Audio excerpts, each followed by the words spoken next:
Heroine action series, female-dominated horror and sci-fi audio adventures. The best kept secret about fights is that you don't always win. You ain't John Wick, life isn't fair, and it never will be. There's always someone younger, faster, or stronger. Or maybe there's just too many of them. It's just a matter of time. That's why champion fighters refuse fights they know they will lose. They had to lose to figure out when and how to win. Hit her in that big fat gut. No shots to the head. It was her first time in a boxing ring. Her legs were shaking and she was already sweating. Her body was twitchy with a noxious mixture of performance anxiety coupled with a bone-deep dread of being cornered by a hungry tigress. Madeline was 12 years old. Her sparring partner was 14 and had been training for 2 years. She was lean and focused. The interval buzzer in the corner seemed louder than ever before. Her opponent's fists were like a blur. She blocked Madeline's feeble telegraph jabs and blasted her in the stomach with tight, perfectly timed combinations. It was like Buddy Rich was playing a snare solo on Madeline's protruding gut. 3 rounds later, she was in the parking lot, projectile vomiting next to her father's car. When her stomach stopped convulsing, she stood bent at the waist, hands on her knees, feeling cold sweat roll down her back. Madeline took one more shuddering breath, wiped her mouth on her sleeve, and got in the car. Her father handed her a tissue and a bottle of water. Is this really necessary? That was gross. It's like you just got dressed up in your gym clothes to pay some older girl to kick your ass. Did you learn anything? It's all endurance and strength training for a while. I've got good jabs and uppercuts. He's helping me with hooks. Can we hit a drive-thru? I'm famished. She passed out on the ride home and slept soundly that night. The next day at school, the door to her math class swung open, and a new kid was introduced to the class. Her name was Azadeh. It was a name that no one understood or liked. She was overweight with light brown skin. In a virtually all-white school, she stuck out like a mutilated thumb. She was quiet and intense. When spoken to, she listened with her whole body and kept eye contact the entire time. It was too much for a regular 12-year-old. The other kids kept their distance. During recess, Azadeh would shine on the basketball court. She was a great center. She had grown up playing against her father and could box out everyone for rebounds and layups. Also, she was an amazing three-point shooter. She hit the backboard with a sniper's precision. Nice shot! That's game over, bitches. That was fun. You're good. You kinda remind me of Clyde the Glide. I want to be like Barkley. How do I say your name? Call me AZ. It's easier for white people.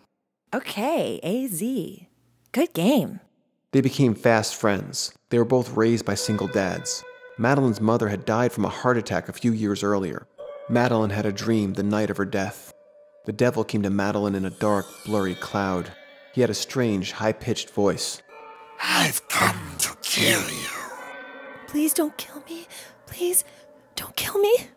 Then I'll kill your mother. Madeline woke up and ran to her parents' bedroom. The lights were on and her father was on the phone with 911. Her mother was lying dead on the bed. A heart attack, they said.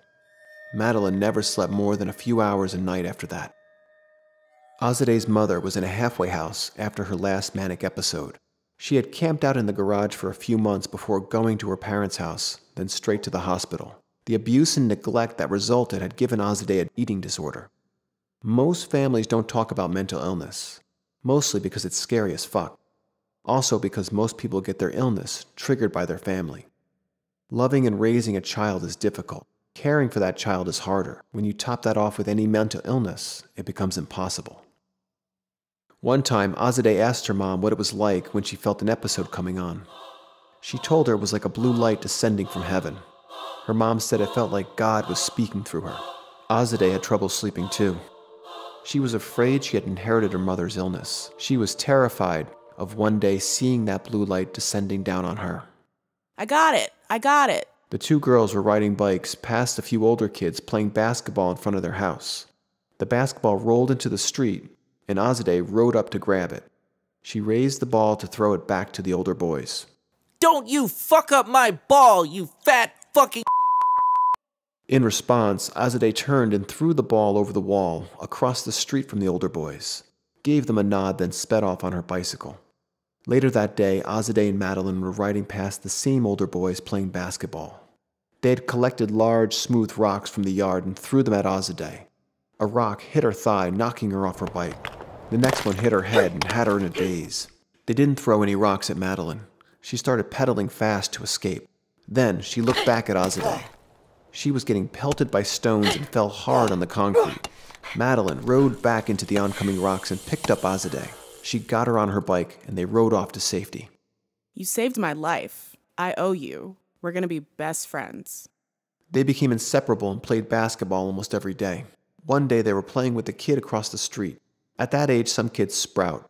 Nick was 12 years old and already full grown, but not super bright. Madeline and Azadeh loved playing against him and his sidekick. They almost always won. Madeline checked the ball and sank a three-pointer from the top of the key. Perfect day for a hailstorm. Nick cursed and stomped his foot. He checked the ball hard. Bet you can't do that again. Madeline checked the ball. Nick ran up to block the shot. He hit her hard with his chest, knocking her to the ground. Madeline's head hit the blacktop hard. Azadeh screamed. What the fuck was that? Foul. She's fine. Azadeh helped Madeline up. She was bleeding from a scratch on the side of her cheek. Azadeh sat her down on the curb, picked up the basketball and threw it at Nick's head. Then she ran up to him and punched him with an overhand right. Blood shot out of his broken nose as Nick started crying. Whatever, sissy. You started it. Come on, Mad Dog. Let's get out of here. Nick ran inside his house and got his father's gun. He was crying and bleeding when he walked back outside. He aimed the gun at Azadeh. Get off my property. This was one of the dumbest things Azadeh had ever done. You don't have the balls for this, Dickolas. Fuck you. Nick's hands were shaking, tears running down his cheeks, snot bubbling from his nostrils. The gun could have gone off accidentally at any second. Nick looked into Azadeh's eyes. She stared back, unbowed and unblinking. Most people have a light in their eyes, a mirror to their soul. Azadeh had black holes for pupils. Go on, do it, you cowardly fuck. You don't have the balls. You're a fucking loser. Nick's father heard the commotion outside. When he came to the door, he screamed at Nick. Nicholas, give me that. He snatched the gun from Nick, unchambered the round, and open hand slapped him across the face. Then dragged him by the ear into the house and slammed the door. From outside, the girls listened to Nick's cries as his father beat him. Fucking loser. That was awesome. The next year, Azadeh moved far away. She and Madeline spoke on the phone twice a week. Freshman year of high school was rough for Azadeh. She was starting at another all-white school. She had always gotten into fights, but this was different. The seniors were basically men. Azadeh remained short, round, and brown. She fought a lot. Sometimes she won, sometimes she lost. Racists rarely ever fight one-on-one. Some of them listened to hip-hop. One of them was even wearing a Jimi Hendrix t-shirt the day he spit in her face and called her Fat Albert. The principals and teachers all let it go. They were varsity players and she was a nobody. One day a black senior was hanging out in their group as they harassed her. She looked him in the eyes. His skin was far darker than Azadeh's and almost as dark as her mother's. As the seniors started in on her, she called him out. What do you think these assholes think of you? He said nothing and stood silently by as they tormented her. A few days later, he was in her gym class. He always had nice, new, name-brand sports gear on, expensive sneakers. He was in good shape with a handsome face. He even had a white friendly name, Patrick or something, overly Irish. Azadeh hated him. She was the opposite. Azadeh was clad in thrift store garb and hand-me-downs. She wore laced-up combat boots. Okay, line up. Today we are mixing the classes and playing basketball. Yes. Everyone got to watch as she dominated the court, sweating through her flannel button-down shirt, breathing heavy, posting up and sinking each shot. They lost the game, but Azadeh scored more points than any other player, including all the older boys. After the game, her gym coach approached her. She talked her into joining the girls' basketball team. Their locker room was smaller than the boys'. Their uniforms were cheaper and heavier. This was a strange place for a punk rock girl. At their first game, the crowd started chanting, AZ, AZ, whenever she got the ball. It was like her veins were filled with lightning and her mind snapped into cold focus. She scored 12 points, the last of which was a fadeaway skyhook made popular by Kareem Abdul-Jabbar. It was her father's favorite shot, and he taught her exactly how to pull it off flawlessly.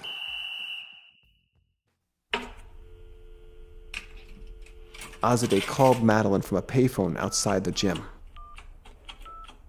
Then I sank Pop's no-look skyhook. Game over, motherfuckers.